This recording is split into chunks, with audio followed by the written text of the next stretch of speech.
O presidente desta mesa, em homenagem aos nossos amigos que falam o idioma espanhol, será o nosso colega chileno, professor Francisco Artigas, ao qual eu passo a palavra agora. Gracias. No hablo nada de portugués y por respeto a ustedes no voy a intentar hacerlo. A su vez soy chileno y acostumbrado a hablar muy rápido. Intentaré hablar lento, aunque dejar de ser chileno por un rato es difícil.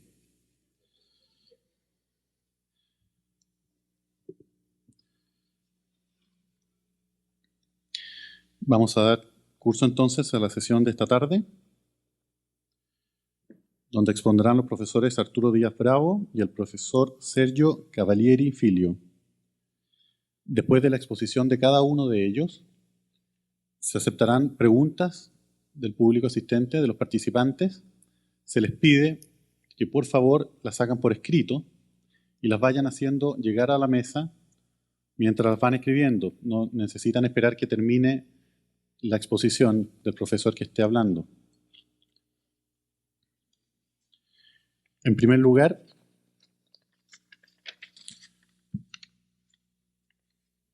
nos hablará el profesor Arturo Díaz Bravo.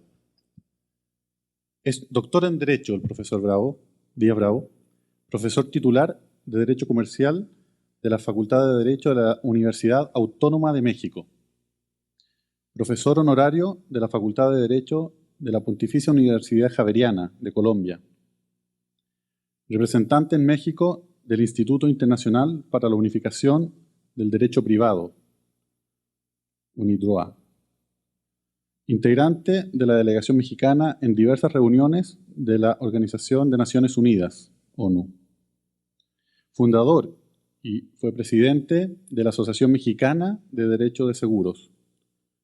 Fue presidente también del Comité Iberoamericano, SILA, y presidente mundial honorario de la Asociación Internacional de Derecho de Seguros, AIDA.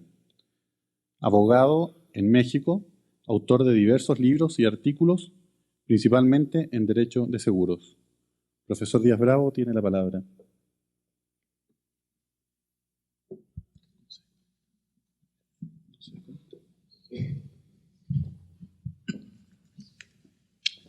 Pues sí, Francisco Artigas, sin quejarse precisamente de no hablar portugués, se excusó de hablarlo. Yo lo haría con más razón todavía, pero por la misma causa que él invocó, respeto a ustedes, trataré entonces de hablar claro, lento, si es posible preciso, para facilitar la labor de nuestras intérpretes. Y ante todo, las expresiones de mi gratitud para el Instituto Brasileiro de Derecho de Seguros, por conducto de nuestro buen amigo y colega Ernesto Zirulnik, que con una amabilidad que todavía no acabo de comprender, se sirvió invitarme a este acto en el que, sin falsas expresiones, me siento verdaderamente confundido ante personajes del derecho de seguros que tanto me impresionan. De manera entonces que, por conducto de Ernesto, agradezco y mucho esta amable invitación que además nos ha permitido a mi esposa y a mí visitar por primera vez este colosal país que es Brasil. De manera que, dicho lo anterior, expresada por delante mi gratitud, pues comencemos y entremos en materia, en razón de que se me asignó el hablar de la tan traída y llevada consensualidad o formalidad del contrato de seguro. Como todos sabemos en este salón, la consensualidad actualmente campea por sus respetos en prácticamente todas nuestras leyes. La regla de la consensualidad, proclamada por la generalidad de los códigos civiles y comerciales latinoamericanos, suele, sin embargo, reconocer algunas excepciones que creo que todos nos recordamos porque nuestros profesores nos lo trataron de imponer en los primeros cursos de la carrera.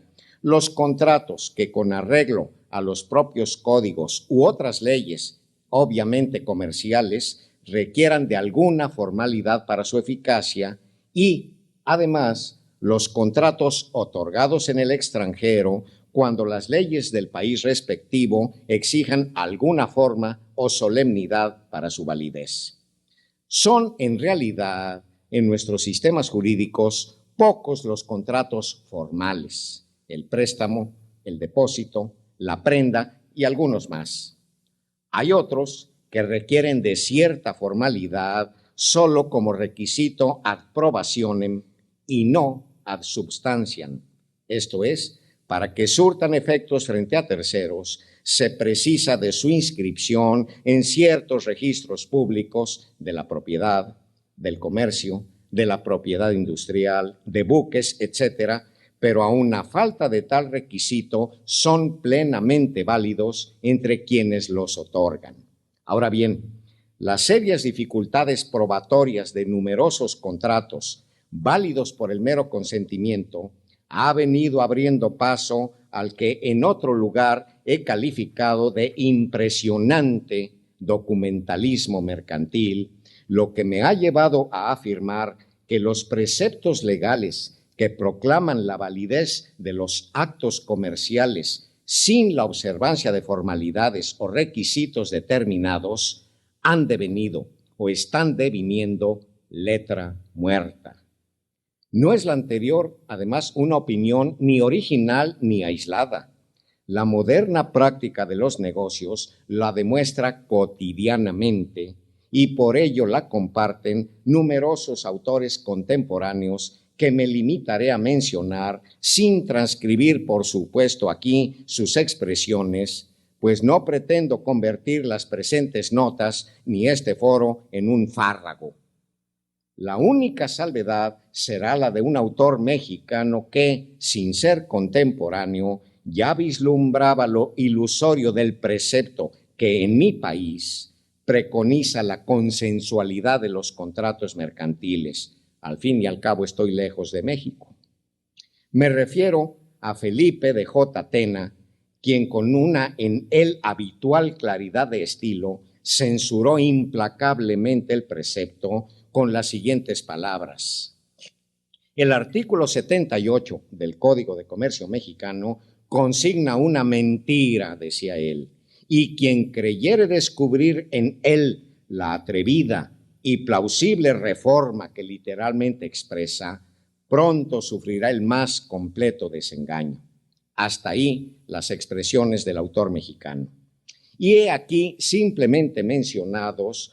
Parece que veo aquí algunos estudiantes de Derecho y no les caerá mal tomar nota de esos autores que proclaman el moderno documentalismo mercantil. Así en Francia, Christian Laroume, Juan Carlos Rezónico en Argentina, Rubén Stiglitz y Augusto Mario Morelo, también de Argentina. Pues bien, por lo que concierne al contrato de seguro, la ley mexicana se inscribe dentro de tal línea consensualista, si bien de modo seriamente atenuado, a tal punto que es válido afirmar que incurre en una autocontradicción. En efecto, mientras que por una parte proclama que nuestro contrato, creo que ustedes lo han oído alguna que otra vez, se perfecciona desde el momento en que el proponente tuviere conocimiento de la aceptación de la oferta y que no puede sujetarse a la condición suspensiva de la entrega de la póliza o de cualquier otro documento en que conste la aceptación, ni tampoco a la condición del pago de la prima, lo que hasta ahora retrata fielmente el consensualismo, y ello haría pensar en un consensualismo a ultranza, previamente deja sentado con toda claridad que, para fines de prueba, aquí cito textualmente la ley mexicana, el contrato de seguro, así como sus adiciones y reformas, se hará constar por escrito. Y lo que viene es lo que a mi juicio da el tono de la autocontradicción en que incurre nuestra ley. Sigue diciendo, ninguna otra prueba, salvo la confesional, será admisible para probar su existencia. Y los postulantes, que estoy seguro que abundan en este salón, creo que no me dejarán mentir. La prueba confesional sigue siendo, les pregunto, la reina de las pruebas. Pues ya no, ¿verdad? Ha dejado de tener la seriedad, la respetabilidad que todos hubiéramos querido para una prueba tan importante. Si la ley mexicana entonces dispone que el contrato de seguro solo se puede demostrar con la póliza o con la prueba confesional, de hecho lo que está exigiendo es la formalidad de la póliza. Muy bien, ¿qué es lo que expresaré a continuación? Sí, pues, para demostrar la existencia del contrato es precisa una constancia documental, pues dudo mucho de que la prueba confesional produzca los resultados apetecidos. ¿A qué papel queda reducido el tan predicado consensualismo? ¿En qué situación probatoria se coloca a un asegurado carente de la constancia escrita de la cobertura? Salvo que ustedes opinaran lo contrario, creo que sin la póliza el asegurado mexicano se encuentra en indefensión casi absoluta. Me atrevo entonces, en consecuencia, a sostener que nuestra ley es, en el fondo, de un formalismo vergonzante. Tan indecisa postura no aparecía en la redacción prístina de nuestra ley, que era, van a escucharla ustedes, la siguiente: el contrato de seguro, así como sus adiciones y reformas, deberán constar por escrito en documento público o privado. Eso decía nuestra ley originalmente, pero ese texto se reformó en 1946 para adoptar el actual, que ahora ya conocen ustedes, con el confesado propósito, según informa otro autor mexicano, Luis Ruiz Rueda, de mantener el contrato dentro de la, a su modo de ver, preferible corriente consensualista que dicho autor aplaudía sin reservas. No puedo añadir mis aplausos a los del connotado autor mexicano. Visto lo expresado, pero de modo especial mi experiencia, ya decía yo, no es posible proclamar la validez, la autoridad de un precepto que en la práctica no se observa. Muy bien, esa frustrada pretensión consensualista no es privativa de la ley mexicana, y ahora creo que voy a entrar en terrenos un tanto resbaladizos, pero pues justifíqueselo mi osadía y nada más, o tal vez mi intento de que se profundice en el tema. Otras leyes muestran la misma titubeante dualidad. Examínese la ley argentina. El contrato de seguro es consensual, lo mismo que la nuestra. Los derechos y obligaciones recíprocos del asegurador y el asegurado empiezan desde que se ha celebrado la convención, aún antes de emitirse la póliza.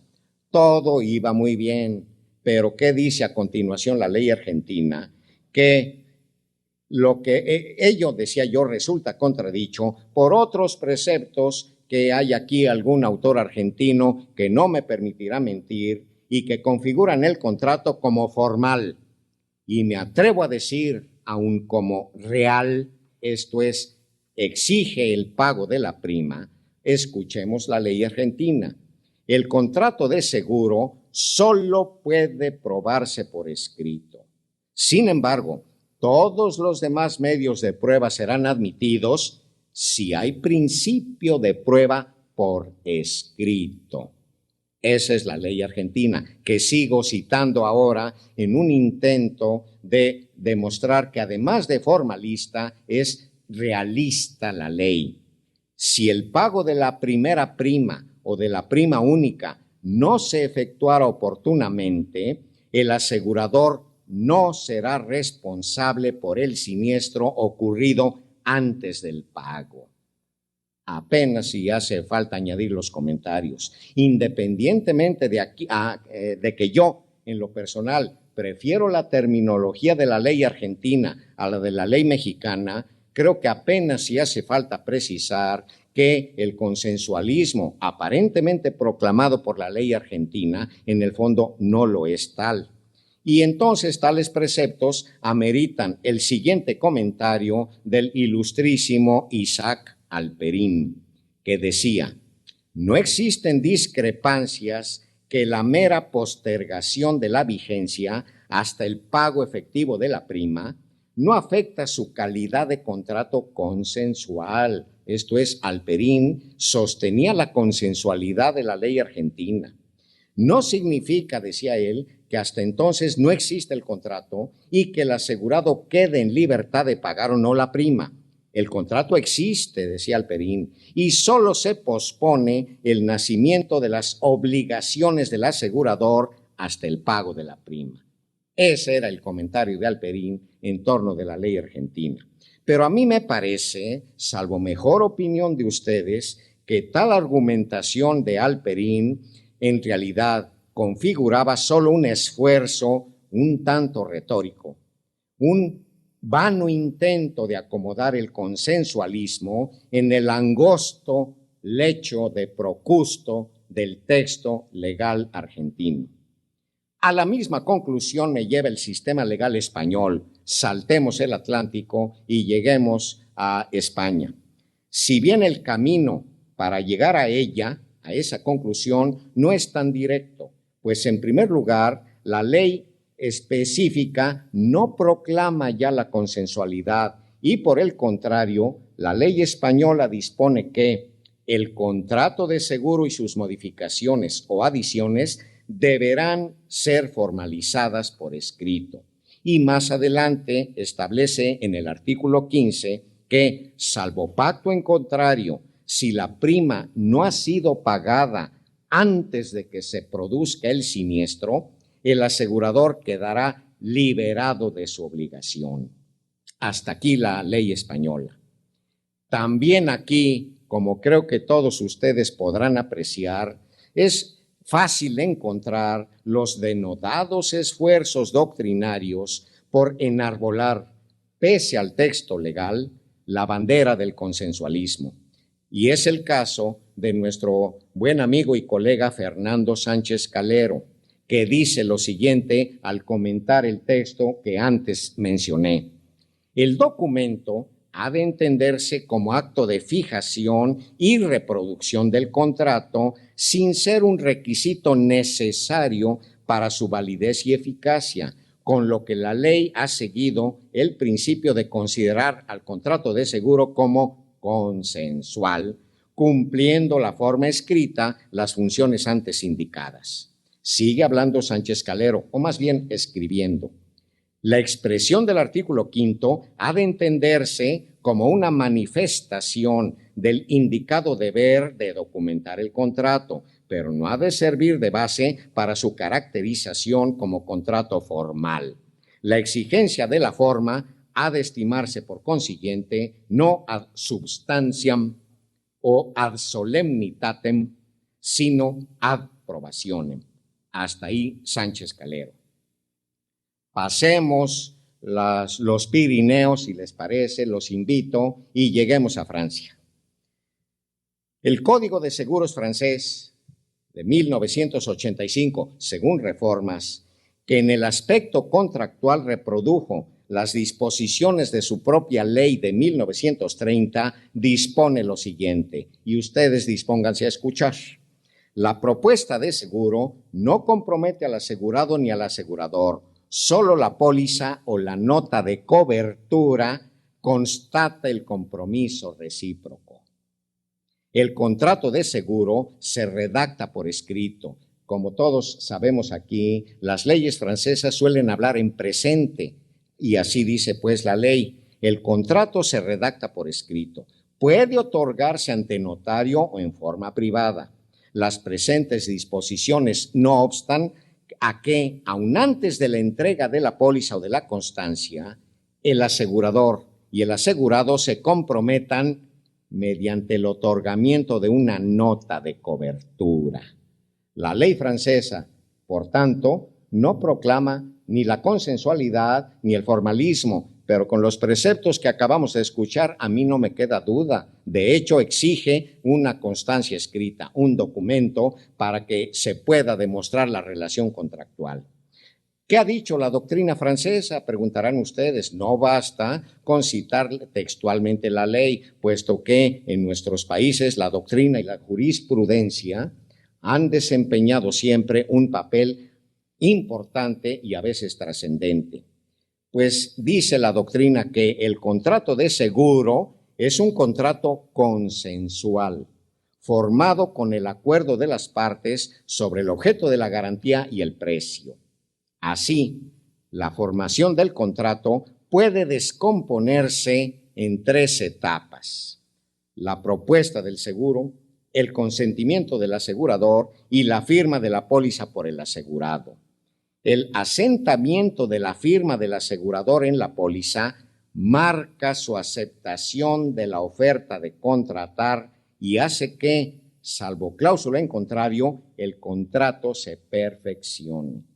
Puede llegarse incluso, dice la autora francesa, que muchos ya habrán identificado, a que el asegurador subordine la celebración del contrato al pago de la primera prima, lo que deviene una condición de formación del contrato y tiende a transformar el contrato de seguro en un contrato real. Ahí tienen ustedes, pues, expresiones doctrinales francesas que creo que no nos dejan lugar a duda, ¿verdad? Así pues, al influjo de la legislación, la jurisprudencia y la doctrina, en Francia el contrato puede discurrir en cualquiera de las tradicionales direcciones, esto es, consensual, formal o real. Y ahora, con temeridad más reprobable que en la anterior, me atreveré a expresar que el panorama legal brasilero no es más claro que los anteriores. Déjenme decirlo y luego se me pueden venir encima.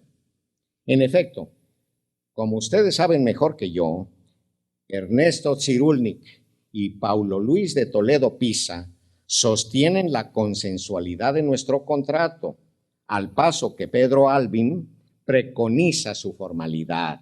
Ya comenzamos con discrepancias doctrinales. Estas posturas antagónicas, sin embargo, se sustentan en la misma preceptiva legal. En cambio, desconozco la jurisprudencia brasilera sobre este punto. En lo personal, no me extraña tal disparidad de criterios, pues, como en tantas otras manifestaciones del contrato de seguro, son el fruto de textos poco claros, en algunas ocasiones hasta contradictorios. Ya dejo a la legislación y a la doctrina brasilera y pasemos a la bota italiana.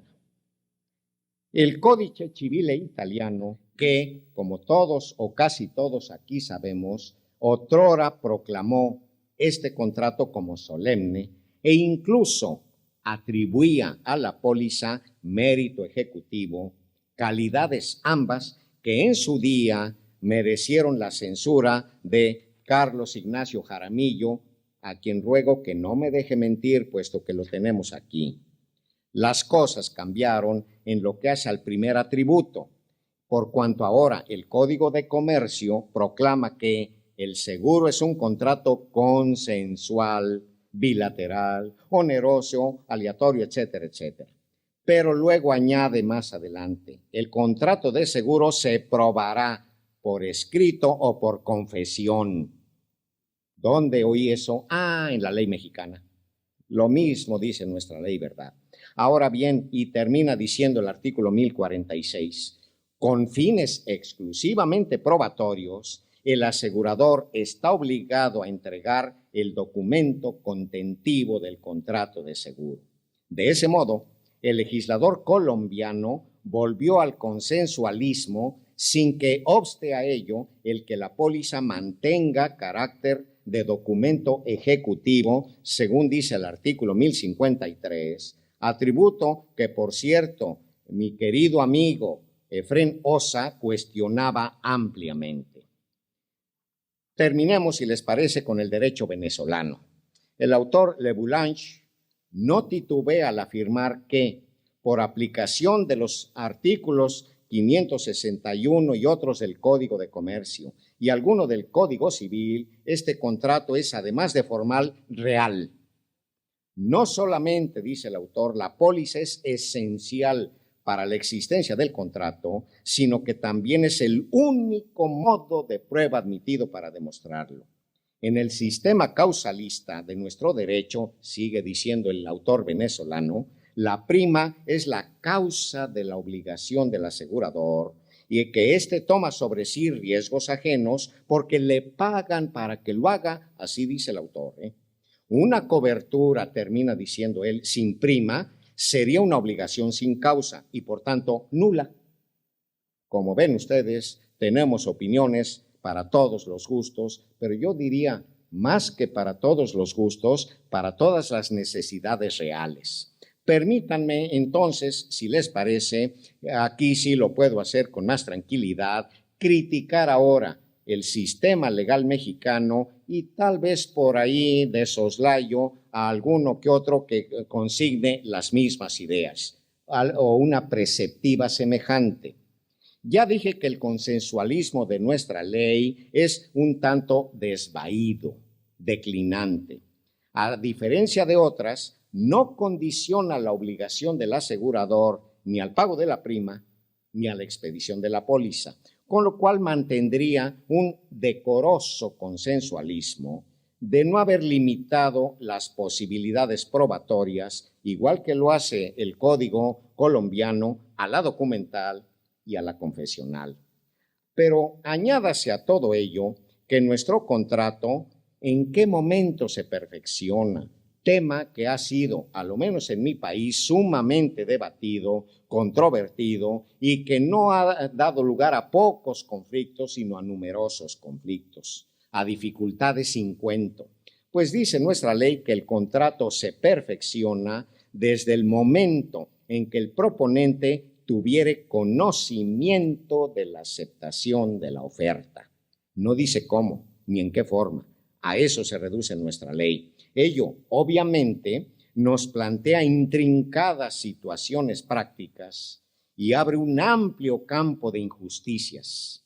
A falta de póliza, ¿cómo demostraría el proponente que tuvo conocimiento de la aceptación de su oferta, de los términos en los que según él la misma fue aceptada y de los demás pormenores propios de un contrato que frecuentemente es tan complejo como todo el mundo sabe aquí y que además suele estar redactado con una terminología fuera del alcance de los legos? Vana ilusión de nuestra ley. Pero también antes dije que con ello se configura un amplio campo de injusticias. He aquí un caso real que pude vivir y que ejemplifica esas injusticias y que ocurrió hace varios años en nuestro país.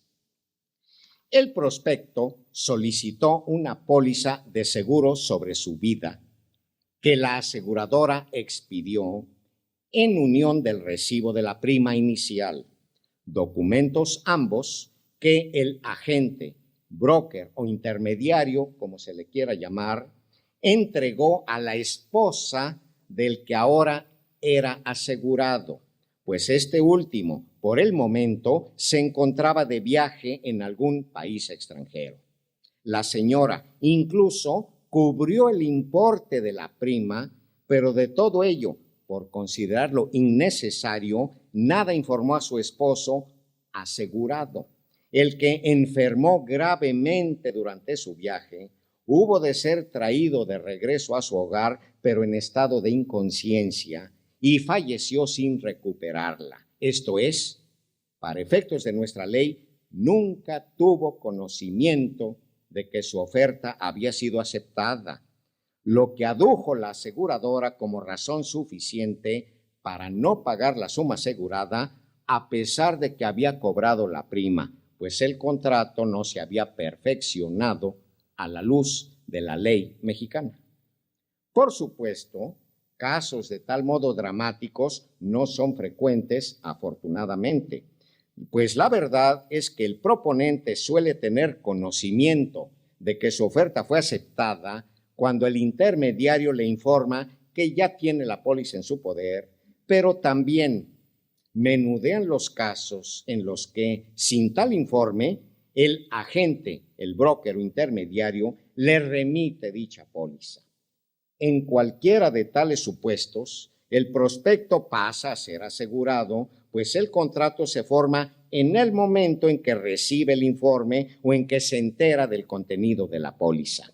Pues bien, las cosas se complican todavía más, ya que el expuesto panorama no opera aisladamente, sino en obligada combinación con el pago de la prima, que, como vimos, no es requisito para el perfeccionamiento del contrato. De ese modo, siempre con arreglo a este esquema legal, es perfectamente posible, y he conocido 1 o 2 casos, particularmente en el ramo de automóviles, en los que, vigente el contrato y antes del pago de la prima, ocurre un siniestro, puesto que el tomador dispone de un plazo, según la ley mexicana, de 30 días para el pago de la prima. En cambio, el asegurador no puede condicionar su compromiso al pago de dicha prima, debe hacer frente al siniestro, pagarlo, si bien tiene el derecho de compensar el importe de la indemnización con el importe de la prima que se le adeudaba. Terminemos. ¿Qué resulta de todo ello? Pues nada menos que sin efectuar desembolso alguno, el tomador se benefició con la cobertura e incluso con el pago de los daños, reducido como no podía ser menos en el importe de la prima. Mecanismo desleal e injusto, pero legítimo, del que se vienen aprovechando en nuestro medio mexicano algunos pícaros que con ello logran cubrir especialmente riesgos automovilísticos de modo gratuito, pues contratan una póliza con 30 días de plazo para el pago de la prima, antes de lo cual contratan otra y otra y otra en otra compañía, de manera que pueden pasarse muchos meses con pólizas gratuitamente obtenidas.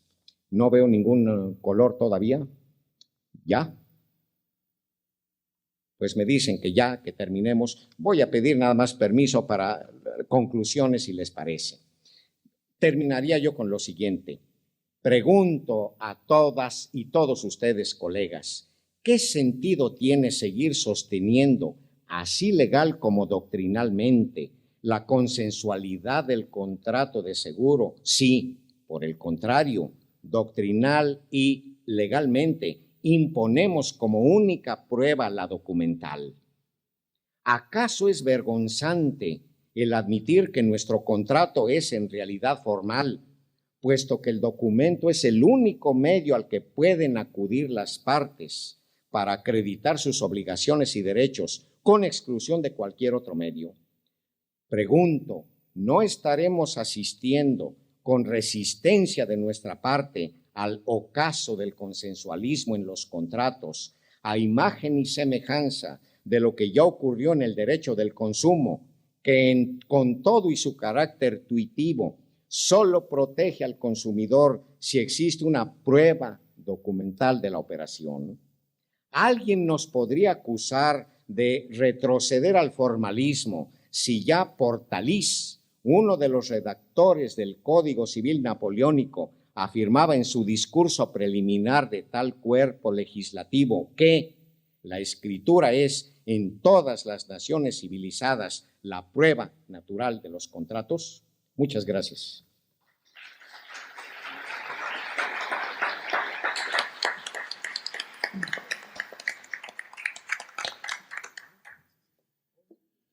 Bueno, ahora vamos a abrir un periodo de 10 minutos para recibir las preguntas que se le quieran formular al profesor Díaz Bravo. Han llegado algunas a la mesa, le vamos a dar lectura.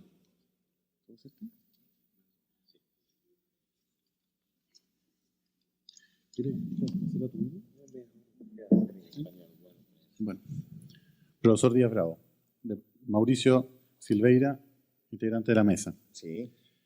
Dice Mauricio, la casi totalidad de las operaciones de seguro, salvo tailor-made, son padronizadas. ¿Son qué, perdón? Padronizadas, ¿qué patronizadas. Sí, uniformes. Estándar. Estandarizadas, diríamos, Sí. con un anglicismo odioso. Sí. En Brasil hay norma que establece que el contrato se perfecciona cuando el asegurador no recusa formal y oportunamente la propuesta del oferente, naturalmente.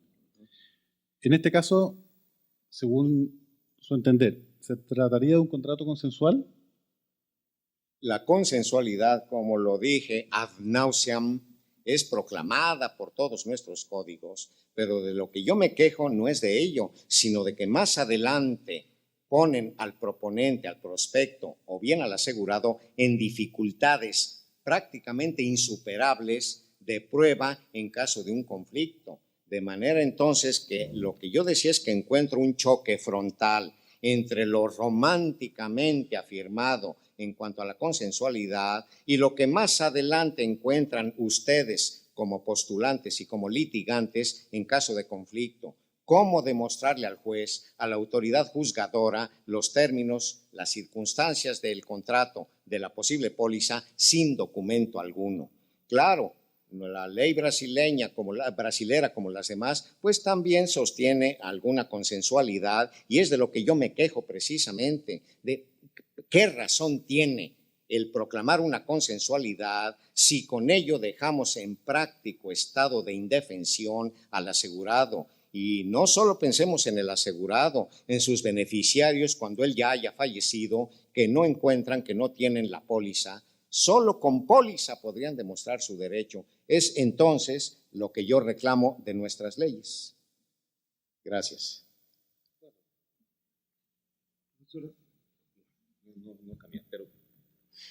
Gracias. Profesor Arturo, hay, es verdad, un gran número de seguros, y esta es la gran cantidad de operaciones que encontramos en el mercado, que tienen su contenido conocido. O sea, se conoce el producto de la aseguradora, cómo opera esta aseguradora, o sea, su praxe comercial, su praxis comercial, y su taxación sobre el riesgo. Y en Brasil nosotros tenemos la siguiente situación diante de este contexto.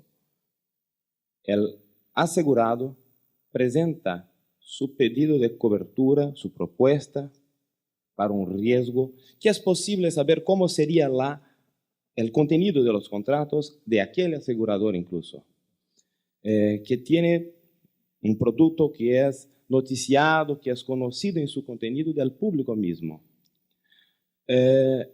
Y si el asegurador no contesta en un plazo que en general es de 15 días, se reputa por la reglamentación celebrada.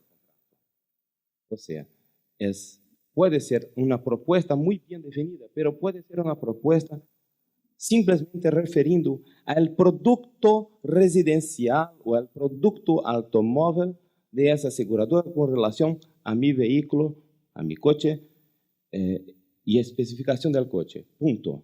Magnífico, Ernesto. Muy bien. Pero todo ello supone, ahora me entero de ello por lo que me informa Ernesto, que la empresa aseguradora demandada no contestó. Esto es, admitió lo que llamamos la ficta confesión, cosa que no va a ser fácil en la práctica, ¿verdad? Y que la aseguradora, que normalmente dispone de excelentes abogados, contestará, negará y aceptará. Lo que dudo mucho, Ernesto, es que acepte lo que afirma el actor, porque si lo aceptara, ¿para qué tuvo el actor que llegar a un juicio? ¿Verdad? Sí, verdad, pero hay periodos en la historia reciente de Brasil en que las aseguradoras demandaban meses para responder a las propuestas de sus asegurados. O sea, si no es consensual, si es necesaria la respuesta de la aseguradora, la formalización de su aceptación o sea, las dos manifestaciones de voluntad formalizadas, ¿cómo se puede enfrentar esta dificultad de la demora del asegurador? Perdón, pero esa demora, Ernesto, se daba para aceptar o contestar una reclamación del asegurado o del tercero dañado. No, para emitir las pólizas. Había contratación de aseguradoras que emitían por otras, o entonces un retardo muy largo. Ese problema no es solo brasilero, Ernesto, es generalizado. Los que llamamos departamentos de emisión de pólizas suelen tardar, y no solo varios días, sino a veces varias semanas. Pero el problema no es ese, Ernesto, sino que en tanto no reciba en nuestra ley mexicana el solicitante notificación de que ya fue aceptado, no hay contrato. Cuando alguien le notifique que ya fue aceptada su solicitud, el hombre puede estar feliz, contento, pero en caso de que haya un siniestro, ¿cómo va a demostrar la cobertura, la suma indemnizable, la prima que debía pagar, las exclusiones que son tan peligrosas en las pólizas? En fin, lo que yo he seguido afirmando es que sin póliza es el asegurado el que queda desprotegido, y que por tanto el decir ya está asegurado, él mismo preguntaría, muy bien, pero ¿cómo lo voy a demostrar? El juez va a aceptar lo que yo afirme, la aseguradora a la que yo demande lo va a aceptar a pie juntillas. Si lo aceptara es porque el pleito no hacía falta. Es decir, yo más bien reclamo una situación de realidad más que de técnica legislativa, que vivo en el medio y sé de los problemas, de las angustias, Ernesto, en que se encuentran muchos asegurados, y no solo, diríamos, asegurados de escasa cuantía o cantidad, sino asegurados importantes, empresas importantes que no recibieron la póliza por la tardanza de que tú hablas, y que más adelante, en caso de juicio, no tienen forma de demostrar tantas complejidades técnicas que exige este contrato. Es decir, las leyes teóricamente están bien, ¿verdad? Serían irreprochables si no arrastraran consigo esos problemas reales en perjuicio de los asegurados. No olvidemos, Ernesto, que lo que dice la actual ley española, que las exclusiones en un contrato de seguro no surtirán efecto si no son expresamente aceptadas bajo firma por el asegurado. Eso, a mi juicio, es llevar el formalismo a extremos que, claro, son tuitivos, son protectores del asegurado, pero eso muestra que vamos, tal vez aunque no lo queramos, al formalismo que ha llevado al legislador español a ese extremo. Si no bajo su firma aceptó el asegurado determinada exclusión, esta no le puede ser opuesta por el asegurador. Creo que es un ejemplo de una ley que sí se inclinó al otro lado de la protección del asegurado. Gracias, Ernesto. Profesor Díaz Bravo, otra pregunta formulada por una persona que se llama Rubens. Propone, Rubens, el caso de un riesgo de corta duración, una póliza de corta duración, que le es propuesto, cuyo aseguramiento le es propuesto a la compañía de seguros. Esta emite solamente, no la póliza, sino el recibo de pago del premio con vencimiento a 30 días, un mes. Dentro de esos 30 días, el primer día del plazo, se produce el siniestro. No hay póliza, el premio no ha sido pagado. ¿Existe seguro? Pregunta formulada con un comentario. ¿No será atribuir una validez exacerbada al asegurador, a la potestatividad del asegurador sobre el acto de perfeccionamiento del seguro, remitir la póliza o anotarla en sus libros? ¿No queda en el fondo dependiente de la voluntad unilateral del asegurador la formación del contrato? Es un caso similar al planteado por Ernesto Cyrulnik hace unos minutos. La póliza no se expidió, simplemente hubo tal vez un clic en una computadora y la mención del número de la tarjeta de crédito, y probablemente la póliza llegue más tarde y entre tanto ocurre el siniestro. Algo apuntaba Ernesto Cyrulnik en el sentido de que si esa institución, esa empresa aseguradora, venía operando ya con textos preformados, con cláusulas generales, con textos preestablecidos, uniformes, más o menos será fácil al asegurado o tal vez a sus beneficiarios el decir que esa póliza que no llegó a expedirse y por tanto esa cobertura tendría que haberse entendido operada con arreglo a los formatos que para el mismo caso viene operando la aseguradora. Un caso como ese podría en el sistema legal mexicano facilitar la demostración de cuáles fueron los términos, en qué condiciones se operó. No olvidemos que en el sistema legal mexicano la póliza no es requisito ni el pago de la prima, de manera entonces que con una posibilidad probatoria de ese estilo, nuestra ley diría que bueno que con ello demuestres que así fue la cobertura, pero todo el mundo sabe aquí, la aseguradora demandada no va a doblar las manos tan fácilmente, va a desmentir, va a negar y va a venir una serie de pruebas documentales, testimoniales, pero no olvidemos, a lo menos en la ley mexicana se dice ninguna otra prueba salvo la confesional. Esto es, si hay otros documentos, si hay otras pruebas, no van a ser aceptadas exclusivamente la documental o la confesional. De manera que, si no hay documento, a la confesional no le confío yo en lo más mínimo.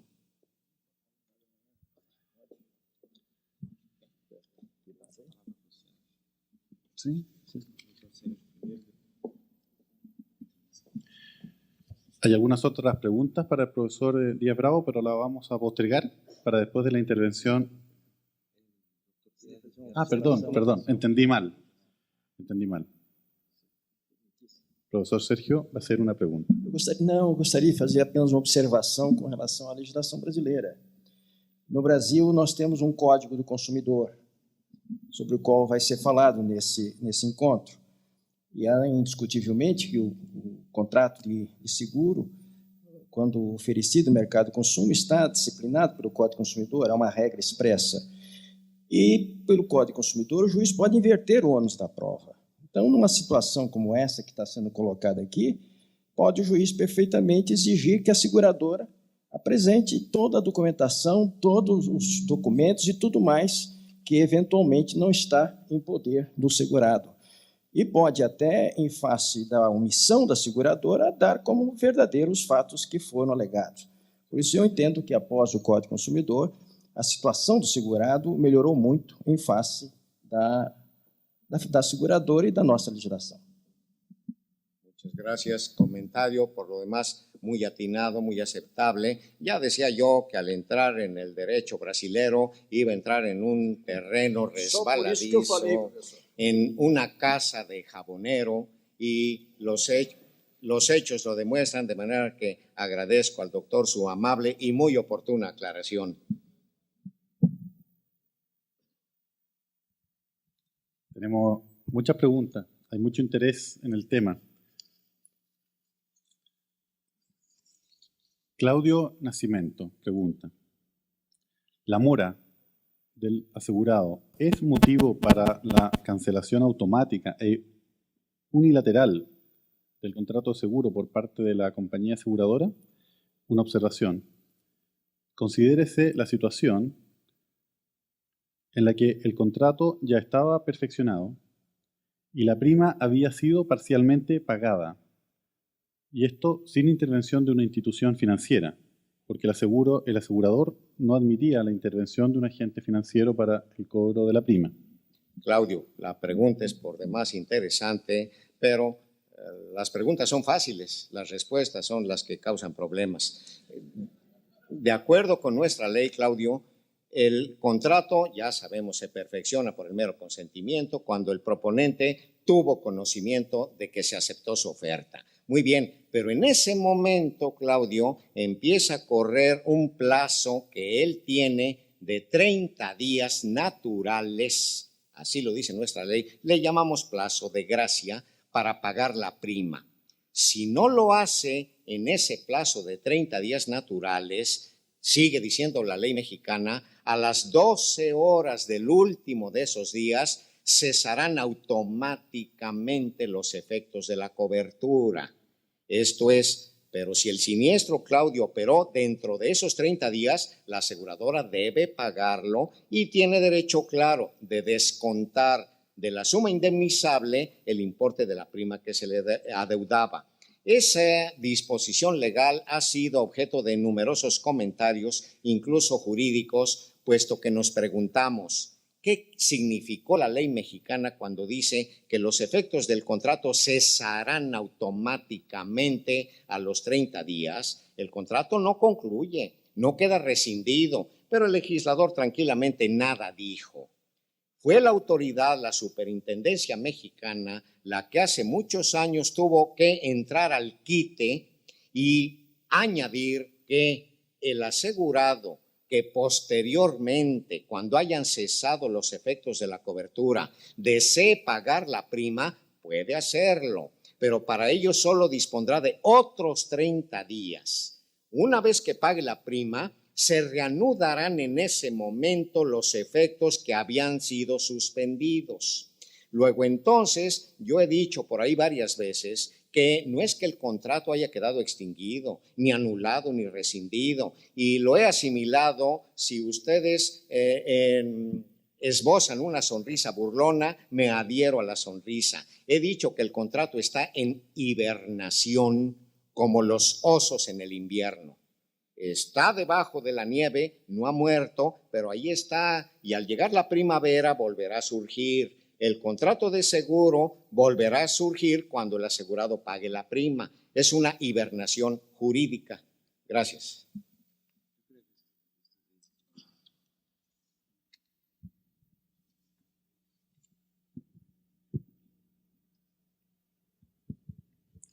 Perdón, a veces me demoro porque vienen escritas en portugués. Que te ayude, Ernesto. Sí. ¿Cómo se entiende los meses de gratuidad que algunas aseguradoras conceden? ¿Los qué, perdón? Meses de gratuidad. Me imagino que es plazo para pago de prima. Ah. ¿O cobertura sin pago de prima? Sin pago de prima. Yo he afirmado que no he terminado la pregunta. Bueno, perdón. ¿Cómo se entiende los meses de gratuidad de cobertura sin pago de prima que algunas aseguradoras conceden a sus asegurados al inicio de la vigencia del contrato de seguro? Ese mecanismo en otras leyes lo desconozco. El de la ley mexicana es el que ya informé. Esa gratuidad no es tal gratuidad. El asegurado deberá pagar la prima, solo que la ley le da un plazo de gracia. Ahora bien, la ley también permite que la prima quede fraccionada, pero al tener que pagar cada fracción de prima, se darán los 30 días en cada caso de que yo hablaba. De manera que no es que sea una gratuidad. Por otro lado, técnicamente hablando, creo que una gratuidad bien entendida sería indebida, ¿verdad? Todo seguro reclama como contraprestación una prima, puesto que solo con ella el asegurador podrá cumplir otros compromisos legales como son constituir sus reservas y pagarle al reasegurador, de manera que es absoluta gratuidad, ni creo que exista, pero si existiera sería indebida, ¿verdad? Incorrecta, antitécnica.